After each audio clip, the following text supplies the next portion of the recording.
Have a look at this star couple, Dina Morishita and Welly Yang.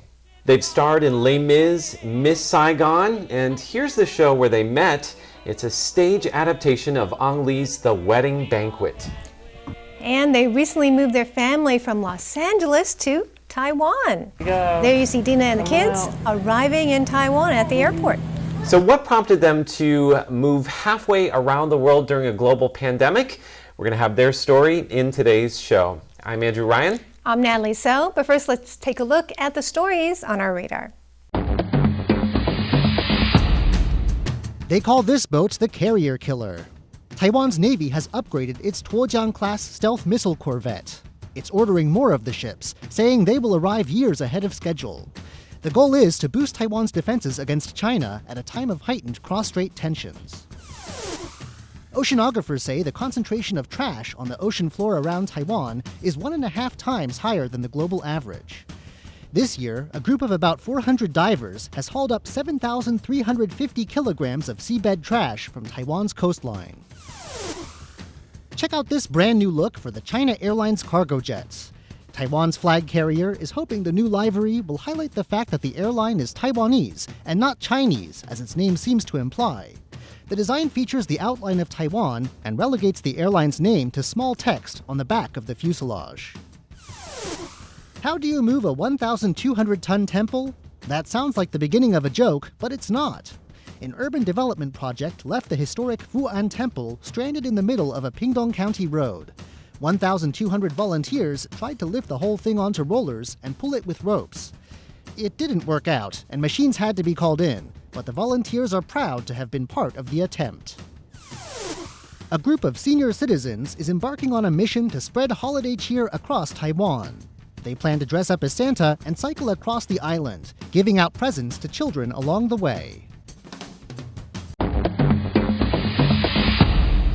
What would it take to get you to move across the world, Andrew? Me? I don't think anything really at this point. I'd prefer to stay here. How about you? It's the best place to be right now. Actually, many people have come to Taiwan to shelter from COVID-19, and a lot of them have family here. That's right. Now, Welly and Dina's story is a little bit more complicated. Earlier this year, she found out that she had breast cancer. Recently, I sat down with them to hear their story, and I began by asking what prompted their move. At the end of the day, what really made the difference was, like he said, just watching our children on their iPads, not being able to go outside, not being able to see their friends, not being able to go to school, and thinking, you know what, if school even goes back, they can't go because I can't catch COVID in the midst of going through chemotherapy. So, it was just like we have to go. We have to get out of here. I've been impressed at how Dina has dealt with kind of the double whammy. I mean, it's cancer and COVID. And at that time we had, the social unrest. We had protests and fires, that man-made fires, and then we had natural fires in California. I mean, it was a four things happening in California. So I was very impressed that Dina was able to kind of deal with it all so, well and reasonably. Good job. Very nice. So, Welly, were you the person that brought up the idea of coming to Taiwan, or is this something you'd both thought of together? I think I've always wanted, I'm the second generation Taiwanese American, and my roots are so important to my own identity, and I always wanted our children to have a relationship with Taiwan and know their ancestry, know their homeland, and all those things. So it was always at the back of my mind, and I think before the pandemic, I also was looking for kind of a next chapter or a sabbatical. And Dina said to me, I don't think you should stop working. I was like, well, I just want to do something different. I want to do something different in life. Mid-40s. He needs to retire. Come on, babe. No, I think you call it a midlife crisis. Midlife, you can't retire yet. Midlife crisis. Yeah. Tell me about the first day of school. You're here in Taiwan. You've gone through 14 days of quarantine. Yeah. And finally you're starting to experience normal life again. What was that like for you? It was emotional. It was overwhelming. It was kind of, it was the end of a really significant period of time, that it was just the four of us all day, every day for 6 months.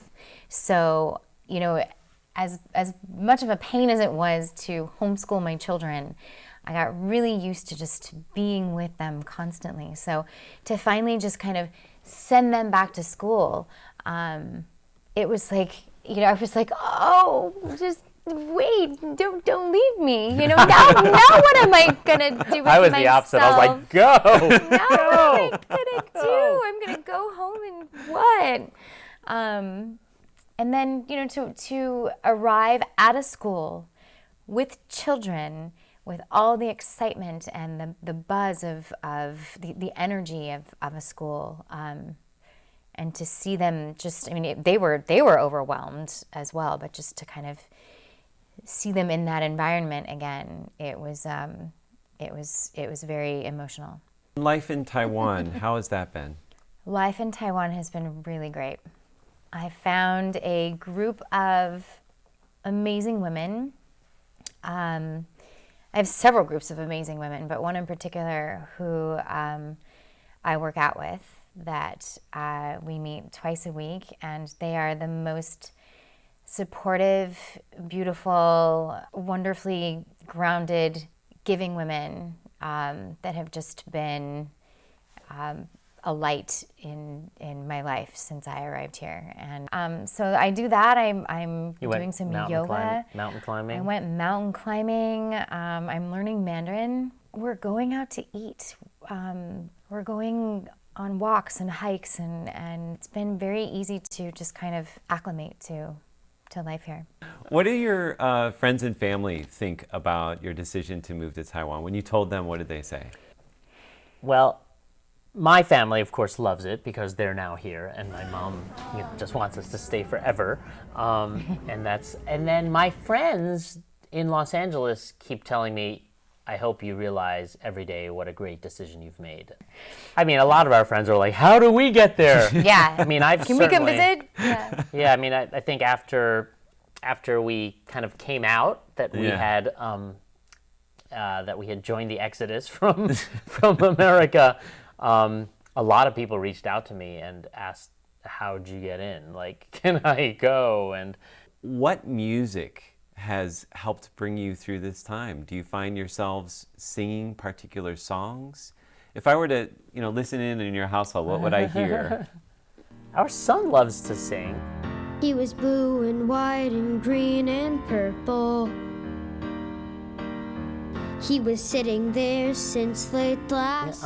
We had the wonderful experience towards the beginning of the pandemic where we did a family performance where the four of us sang together for a fundraiser for a nursing home that both Dina's grandparents had been at.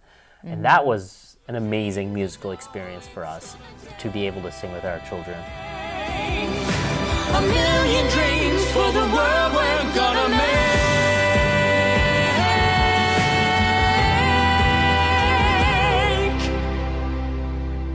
For the world we're gonna make.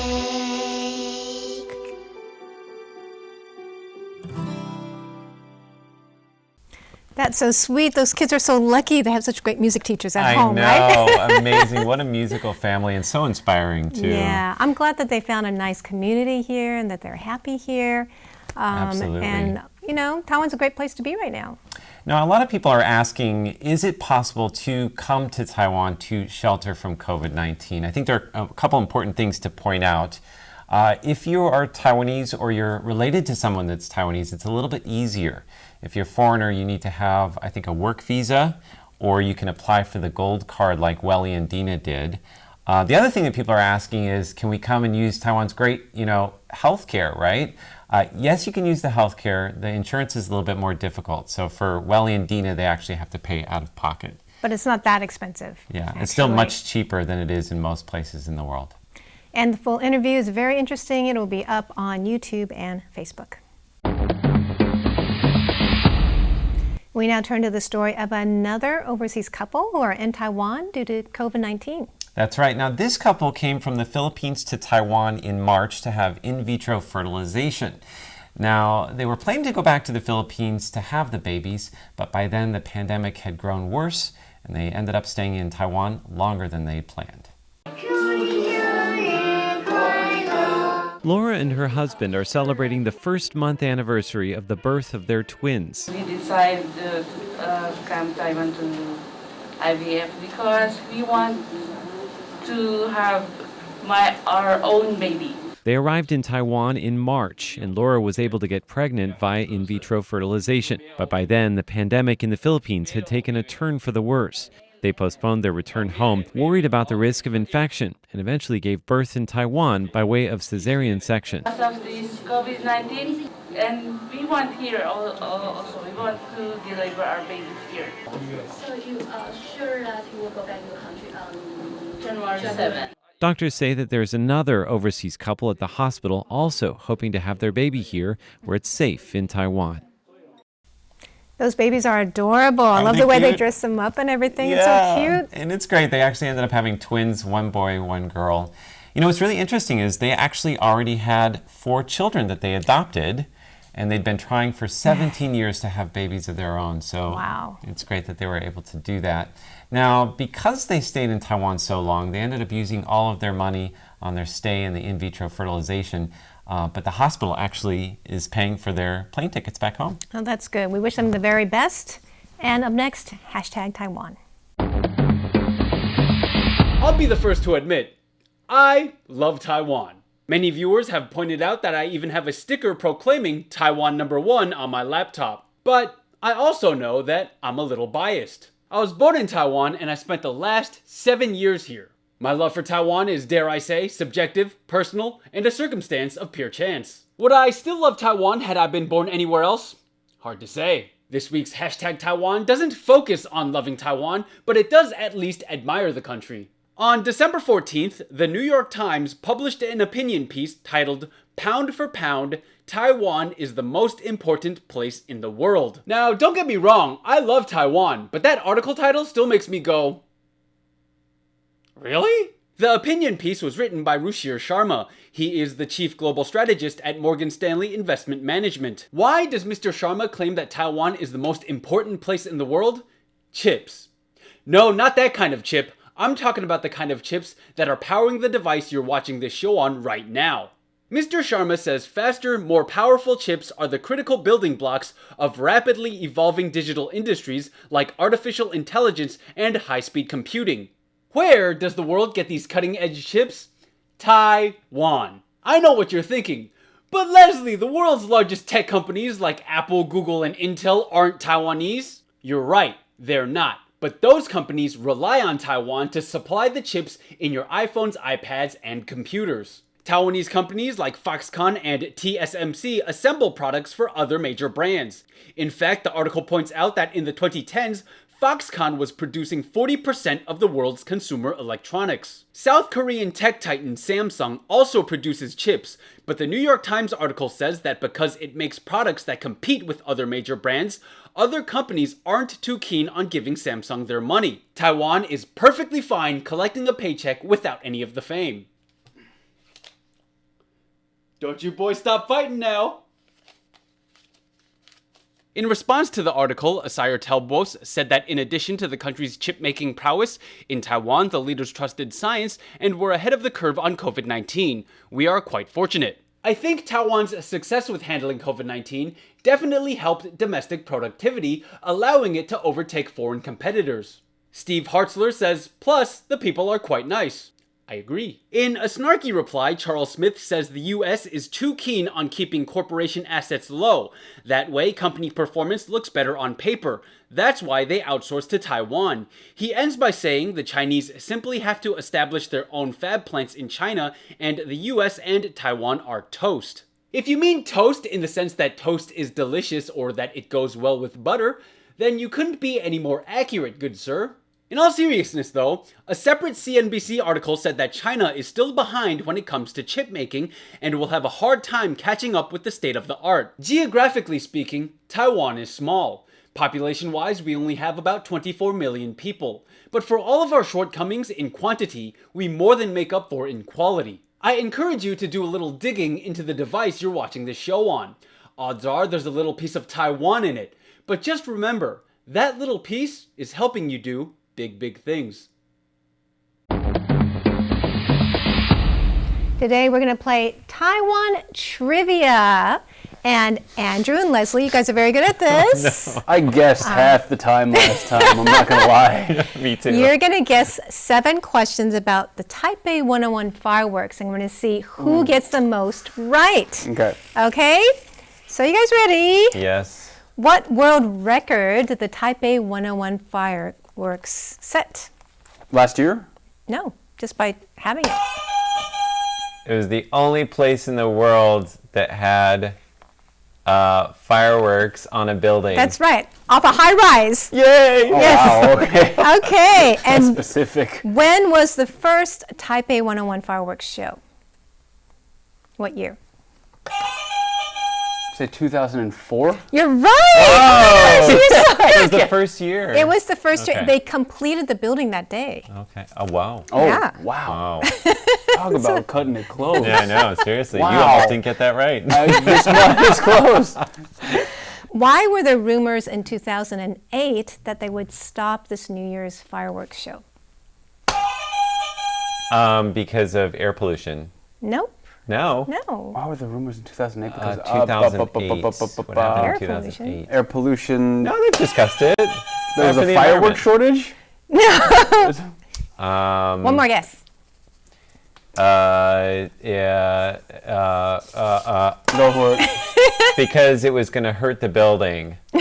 No. Because they rented out the whole building. Oh, whoa! So, but then they decided, no, we're going to keep doing this, and we're going to even let people watch it from the Who rented out observatory. the whole building? They did, the office buildings. Oh. Yeah? Oh, so inside gotcha. the building. Gotcha. How long was the longest Taipei 101 fireworks show? Yes, I want to say Leslie? 400 seconds. 400 seconds. no, How not is that that long. in No, minutes? not that long. I'm going to say Andrew? 5 minutes. Nope. Oh. One more guess. Oh, my goodness. Not takes that it. long. Not 400 seconds. Not 300 seconds. 350 seconds. Very close, 6 minutes. Oh. Okay, you it did was good math. on December 31st, 2017. They also did something new that year. What was added to make it more environmental? An LED show. Oh, I That's knew that. right. Yeah, nice. Okay, now, this year, what city wants to challenge the Taipei 101 for having the best fireworks in Taiwan? Kaohsiung's always Yeah, thrown it's got to down. be Kaohsiung. Well, I heard it from the new Taipei mayor, actually. Oh, New Taipei. Okay, we'll give Andrew that one because Okay, has no, so I few went guesses the other right. direction with that. No. I feel like I'm cheating. They're but, yeah. actually having one at 8:21 at the Dancing River, so you can make both. It's going to be a 10-minute show, and they want to make it as good as the one in Sydney. And it's going to be on a bridge? Yeah, On a bridge? On the... Yeah. the on a yeah. bridge. Wow. So, last question. What is new about the Taipei 101 fireworks show this year? Oh, I know this. Is it lasers? No. No.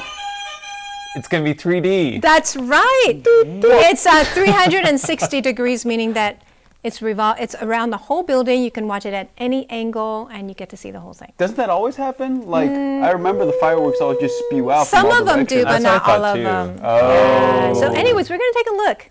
We have a video here of what it's going to look like. Let's take a look at the Taipei 101 fireworks for this year. Every New Year's Eve, people enjoy watching the Taipei 101 fireworks. Good news came on Wednesday. Taipei 101 chairman Zhang Shui-wu announced that the fireworks show will be on as usual this year. He said Taiwan has done a great job containing COVID-19, so it's time to celebrate Taiwan's success. He wants the world to know that Taiwan is a safe and highly civilized place, and our thoughts are with the rest of the world. He said this year's theme is Let Love Embrace the World, Let Hope Light Up the Future. He said we want to send our prayers and best wishes for people around the world to enjoy a safe and healthy New Year. This year's fireworks will be 300 seconds long and feature 16,000 fireworks. And for the first time, the show will be 360 degrees around the building, enabling people to enjoy the full show while watching from any angle of the building. All are welcome to come to Taipei to enjoy the fantastic fusion of lights, fireworks, and music at the Taipei 101 on New Year's Eve.